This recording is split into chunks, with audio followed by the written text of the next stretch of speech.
Buenas noches, ¿cómo están? Bienvenidos a una nueva edición de Plano Judicial. Este miércoles, un día con mucha información. Sesión plenaria de la Corte Suprema de Justicia, desarrollo de audiencias y demás, que por supuesto vamos a ir comentando en el transcurso de esta noche. Pero tenemos que empezar el programa hablando acerca de una denuncia que presentó ante la Inspectoría del Ministerio Público una mujer. Estamos hablando de Amalia Ríos, quien denunció a la fiscal María Eugenia Segovia de la unidad especializada en la lucha contra la violencia familiar, argumentando que esta cajoneó básicamente una denuncia que ya había presentado ya contra su expareja y que pese a las innumerables pruebas como ser mensajes de texto, audios y demás que se han presentado hasta ahora, todavía esta agente del Ministerio Público no ha avanzado en esta denuncia que se ha presentado contra la expareja de esta mujer. Decía ya, Amalia Ríos es la que presentó esta denuncia bajo patrocinio del abogado Guillermo Ferreiro. Y queremos compartir también parte de lo que es o lo que sería uno de los audios de este hombre que amenazó aparentemente a esta mujer, y este audio, según nos comentaron, consta en la denuncia y en la carpeta de investigación que, reiteramos, según denuncian también los mismos, hasta ahora no ha avanzado y está prácticamente cajoneada por el Ministerio Público, en una época en la cual vemos prácticamente todos los días casos de denuncias por violencia contra la mujer. Compartimos brevemente lo que es parte de este audio que nos ha llegado también a la producción. Y es una estrategia que nosotros utilizamos para lo que se va a venir después. No te quiero decir nada. Conmigo no vas a joder, no es como vos andás diciendo por allá, Ronnie, eso, que yo pedí que vos ganaste. ¿No es así? Te van a llegar sorpresas, María. Yo no te voy a perdonar nada. Nada te voy a perdonar. Oíste, no te voy a perdonar nada. Ya te va a llegar algo. Y vas a pagar caro. Me vas a pagar a mí y Dios también se va a encargar de hacer justicia divina, cuando más te duela. Por cada lágrima que yo eché por mi hijo y por lo traumado que le dejaste a esta criatura, vas a pagar, gota por gota. Y yo me voy a encargar. Yo no estoy solo, Mali. Tengo muchísima gente que me están ayudando, muchísima gente que me están apoyando. Pablo, mi sobrino, el padrino de Francisco, me ofreció su ayuda incondicional económicamente. Además de este audio, también hablan de que el Ministerio Público ya cuenta en la carpeta con certificados médicos, inclusive, que acreditan la agresión que habría sufrido esta mujer en más de una ocasión. Y queremos ya también entablar comunicación con el abogado Guillermo Ferreiro, que de hecho ya está con nosotros también para hablar un poco acerca de la situación de esta mujer y, por supuesto, esta denuncia que han presentado ante Inspectoría del Ministerio Público. Doctor Guillermo Ferreiro, muy buenas noches. Muy buenas noches, encantado de saludarle a ustedes y a la audiencia. Sí, Bueno, la fiscal denunciada es María Eusebia Segovia. María Eusebia. Eh, Eusebia. Mira, la verdad que ha sido una decisión muy difícil que tomó la víctima, luego ya de varios meses de complicidad de la fiscalía con el agresor. Acá ya no se puede hablar de omisión, cajoneo, aquí hay complicidad Ujú. directamente. La denuncia fue presentada en abril de este año. Esa es solo una de las pruebas, uno de los, ¿no? Hay otro, eh, hay otras grabaciones en las que le dice que la va a matar, por ejemplo, y se escucha a su hijo llorando de fondo. Ya esa es suficiente prueba para iniciar una investigación, incluso imputar a la persona y tomar las medidas de protección. Eh, Además, hay un certificado médico, fotografía de los golpes, bueno, testigos. Llevamos desde abril de este año rogando a la fiscalía que por lo menos lo llame a declaración indagatoria, que los impute, que llame a uno solo de los, no sé, 12 o 15 testigos que hemos ofrecido, que envíe uno solo de los oficios que hemos ofrecido como prueba, por ejemplo, a una empresa en cuya cámara de seguridad quedó grabada una agresión, ¿verdad? Nada, la fiscalía no ha hecho absolutamente nada, solamente enviar a la propia víctima a estudios psicológicos. No es fácil para una mujer en un país como este decidir hacer público estos audios, su nombre, pero ya está desesperada. Y con lo que vio ayer de esta otra mujer, Lady, que fue asesinada y que dice, la fiscalía espera que me maten, me mandan al psicólogo, y es exactamente lo que está pasando en este caso. Le mandan al psicólogo, le mandan a la trabajadora social, el psicólogo le da turno para diciembre, Absolutamente nada. Solamente le han tomado declaración al señor en el mes de noviembre después de 10 o 12 escritos nuestros exigiendo que se haga algo. En uno de los escritos le dijimos a la fiscalía, ella contaba con una orden de restricción de juzgado de paz que decía no comunicarse por mensaje. Empezado a las 19 horas, todos los días enviaba amenazas, todos los días.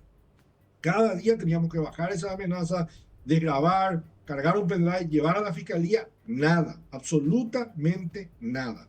Es realmente frustrante, indignante. Yo ya no tengo un calificativo para la fiscalía. Es la unidad especializada en violencia familiar. ¿Cómo serán las demás? Y bueno, hicimos la denuncia de inspectoría que tampoco hacen nada generalmente, ¿verdad? Pero realmente la preocupación es muy grande. Nosotros estamos preocupados por la integridad de esta mujer y se lo hemos dicho a la fiscalía por escrito. Le hacemos responsable a ustedes de lo que me pase a mí y a mi hijo porque no hacen nada. Y ellos simplemente se limitan a decir que tienen que esperar informe psicológico y no sé qué, que cualquier abogado, estudiante de hecho, sabe que no es así. No existe una prueba que uno tenga que esperar tasada, aunque cuando ya tiene muchas otras pruebas. Te repito, hay certificados médicos, hay testigos, hay videos, hay audios, hay mensajes de texto. Nada, absolutamente nada. La fiscalía no ha dado trámite a una sola nota.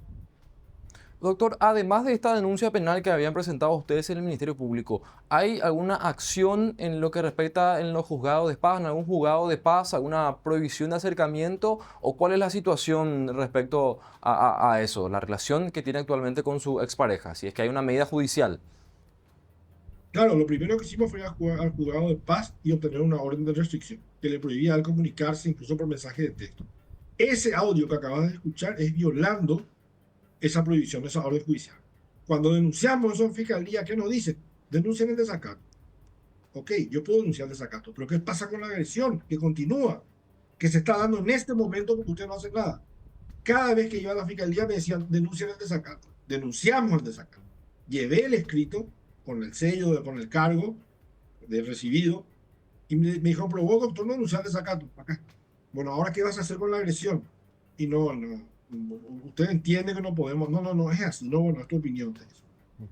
La fiscal jamás nos ha recibido, me dijeron que pida audiencia a un mensaje, a un teléfono corporativo, después de escribir durante 4 o 5 días, me contestan que hable con el asistente, y el asistente me dice que hable con la fiscal. Es realmente desesperante, es preocupante, y te repito, ya no hay calificativo para la complicidad de la fiscalía con los agresores. Ahora, doctor, ¿por qué consideras que hay por qué se da esta situación de inacción o de cajoneo, como se menciona en esta denuncia que han presentado? ¿Esta persona, el denunciado, tendría algún vínculo político o simplemente es una cuestión del Ministerio Público que de por sí, digamos, tiene esta característica en ciertos casos? No les importa. Al Ministerio Público no le importa la vida de la gente. Ahora que murió esta mujer, van a agarrar a procesar a alguien, no sé qué, a quién, ¿verdad? Pero podían haber tomado medidas mucho antes, ¿verdad? Y con mi cliente están esperando lo mismo. No les importa, a ellos no les importan estos casos y sacrifican la vida de estas mujeres porque prefieren eso a tener que trabajar.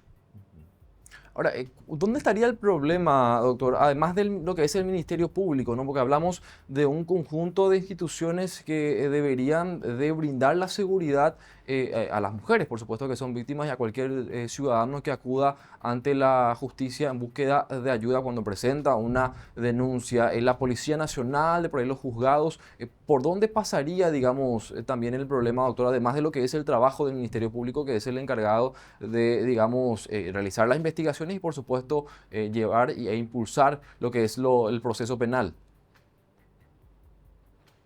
Los juzgados de paz, con muchas críticas, con todo lo que quieras, pero cumplen su función. Cuando viene una mujer y alega una cuestión de violencia, se dan las órdenes de restricción, ¿verdad?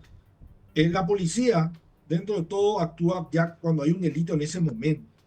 Acá el problema es el Ministerio Público. ¿De qué sirve una orden judicial que me prohíba a mí acercar a una persona si después el desacato no tiene ninguna consecuencia? El problema acá es el Ministerio Público, no es un problema de muchas instituciones. Acá es que cuando falla todo lo demás, lo único que queda es que el Ministerio Público inicie la acción penal, que tienen el monopolio además de la acusación penal. Entonces, a ver, yo puedo llamar a la policía porque mi vecino le está pegando a su esposa. Vienen, intervienen, bueno, hacen lo que pueden, no tienen orden judicial, detienen a la gente. Yo conozco muchísimos casos que la policía los detuvo, los llevó en el momento, evitó tragedias. Los jueces de paz dan la orden de restricción. El problema es el Ministerio Público. ¿Cómo es posible que vos en abril presentes una denuncia, presentes 20 escritos diciendo, acá tenés pruebas, por favor, imputarle, llamarle por lo menos a declarar a esta persona? Y no hacen nada, no hacen absolutamente nada. Esperan la muerte, como pasó con esta chica que se encontró su cuerpo el día de ayer.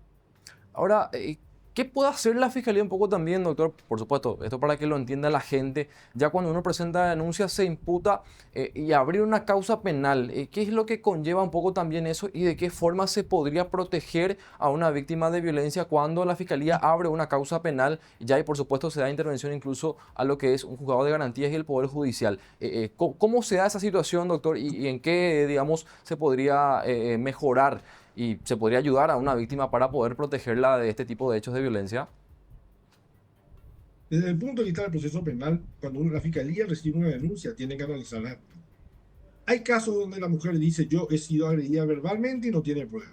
Ok, ahí hay que hacer un estudio psicológico a ver si hay rastros verificables de una lesión psicológica, por decirlo de alguna manera. ¿Okay? Ujú.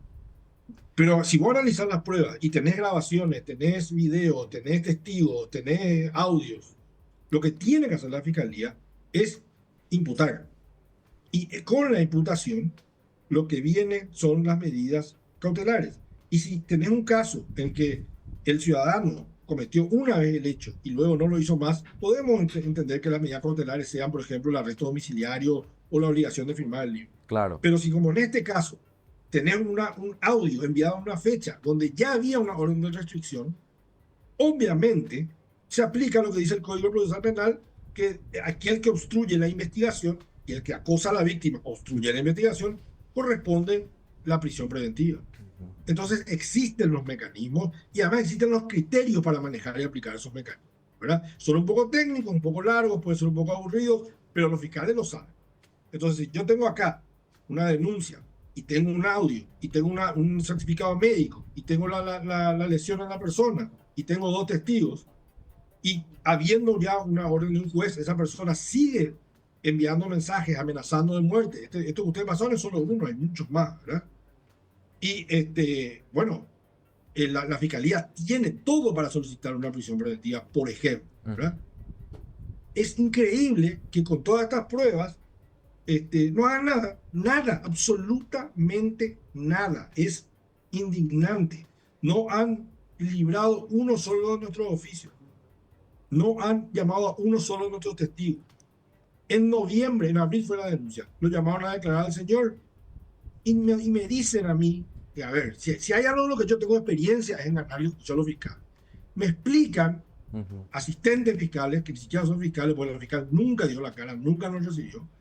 Me explican asistentes fiscales que porque le falta no sé qué informe psicológico, ellos no pueden hacer nada.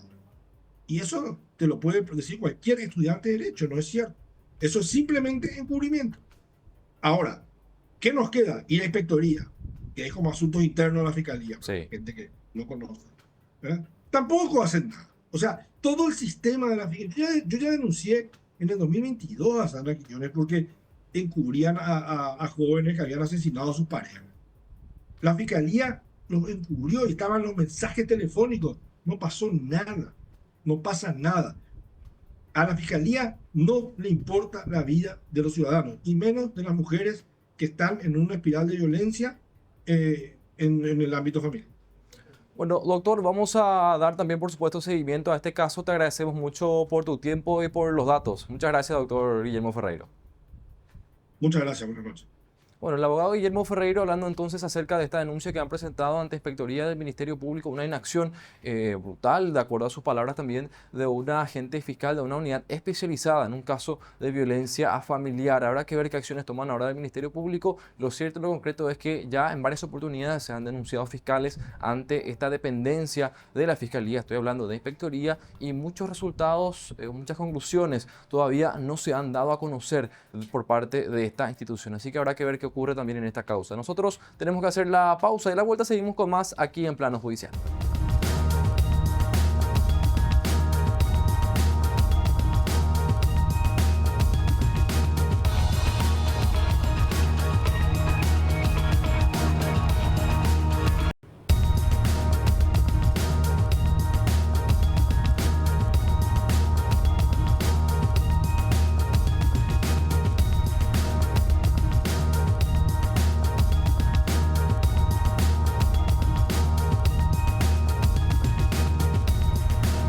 Segunda parte de Plano Judicial, y esta mañana sesionó, como es costumbre cada miércoles, la Corte Suprema de Justicia, y los ministros Alberto Martínez Simón y Gustavo Santander Danz informaron al Pleno que están trabajando en la elaboración de un anteproyecto de acordada que básicamente va a buscar establecer una suerte de control de permanencia y por supuesto de llegada de los magistrados en sus distintos despachos. Esto se estaría implementando primero en 2 circunscripciones, según anunció el propio ministro Alberto Martínez Simón, quien dijo que una de las opciones, además de la marcación de los magistrados, como se venía hablando ante la sucesiva llegada tardía de estos a sus lugares de trabajo, también es justamente esto que están buscando implementar, y esto ya se ha socializado también con los demás ministros de la Corte. Vamos a compartir lo que sucedía durante la sesión del Pleno.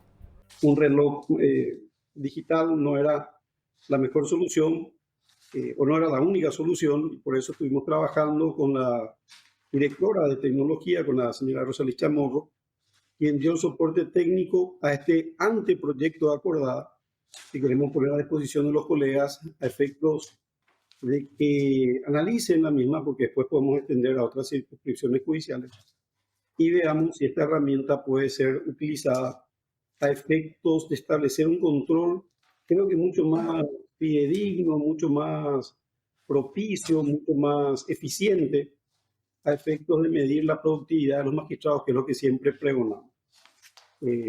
Están los detalles técnicos en el proyecto de acordada, y queremos dejar a disposición de los colegas para cuando terminen de revisar, pedir que se ingrese como punto del orden del día en alguna próxima sesión de la Corte Suprema de Justicia. Agradezco al doctor Santander el recordatorio. Muchas gracias, presidente. Bueno, esto se estaría implementando primeramente en Paraguarí y en Cordillera, y lógicamente en caso de obtener resultados positivos, porque lo que se busca con esto es controlar la productividad de los magistrados del Poder Judicial, se estaría incluso ampliando a las diferentes circunscripciones del país. Y tenemos que cambiar de tema porque hoy se realizó también la audiencia de imposición de medidas de Alexandre Rodríguez Gómez, el hijo de quien en vida fuera el diputado colorado Eulalio Lalo Gómez. Esto se realizó ante el juez Osmar Legal, quien decidió mantener la prisión preventiva que pesa sobre este hombre que, recordarán, primero había sido imputado en la misma causa en la cual su padre también había llegado a ser imputado, porque él termina perdiendo la vida en un procedimiento fiscal policial por presuntamente tener conexiones con el grupo criminal dedicado al lavado de activos producto del narcotráfico que lideraba desde el Brasil Jarvis Jiménez Pavao. Pero esta audiencia que se realizó hoy fue en el marco de esta nueva imputación que había presentado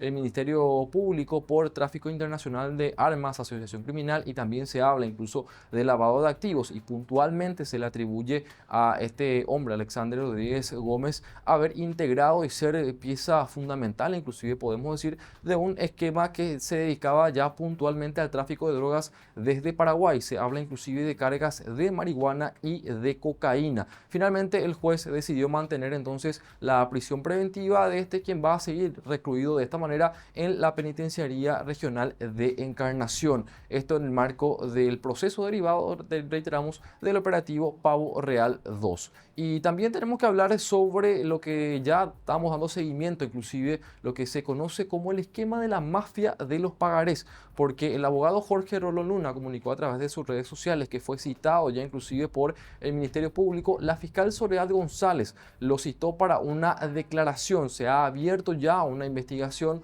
producto de estos posteos, inclusive que estábamos compartiendo días atrás, y también de las denuncias formales que habían presentado los que son víctimas, digamos, de este esquema que básicamente operaba con contubernio con los juzgados de paz y puntualmente con los ujieres de estos juzgados, que de acuerdo inclusive también a publicaciones en su cuenta de red social X del abogado Jorge Rolón Luna, ellos gozaban de un ingreso económico bastante importante, pese a que los mismos en realidad salarios que percibían del Poder Judicial no coincidían con la vida de lujo y ostentosidad que manifestaban a través de sus redes sociales. Hay que mencionar también que el Poder Judicial, la Corte Suprema de Justicia, ya había ordenado días atrás auditar estos juzgados de paz de capital, que son varios.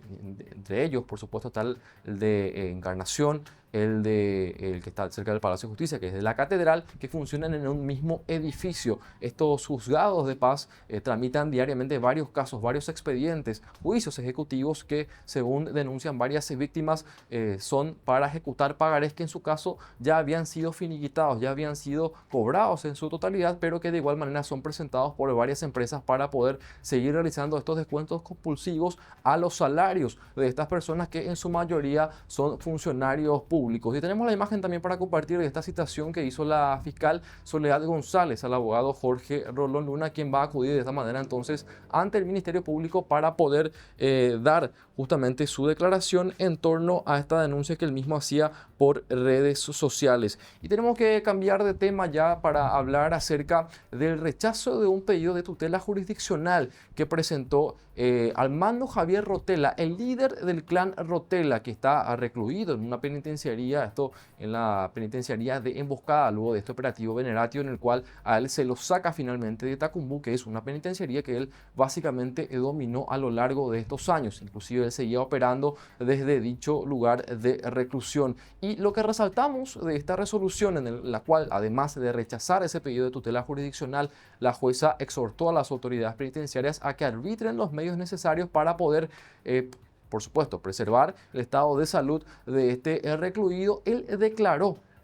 y pidió al juzgado que se tome en cuenta su situación y que se pueda mejorar. Su abogado hablaba inclusive también de la violación de algunas garantías constitucionales, inclusive de algunos derechos, y mencionaba que él ya se está volviendo loco, que él es un ser humano más, y describió la condición en la cual él está actualmente cumpliendo esta reclusión. Él tiene un régimen bastante estricto de seguridad, obviamente por su perfil de persona privada de libertad, líder de un esquema dedicado al microtráfico ya condenado inclusive, es que finalmente que él tiene ese régimen y bueno, él ya pidió al juzgado tener en cuenta esas circunstancias para que se pueda modificar su situación. Tal cosa no ocurrió y él va a seguir privado de su libertad bajo estrictas condiciones y reglas de conducta. Y con esta información nosotros cerramos esta edición de Plano Judicial agradeciendo la preferencia. Que tengan buen resto de jornada y será hasta mañana.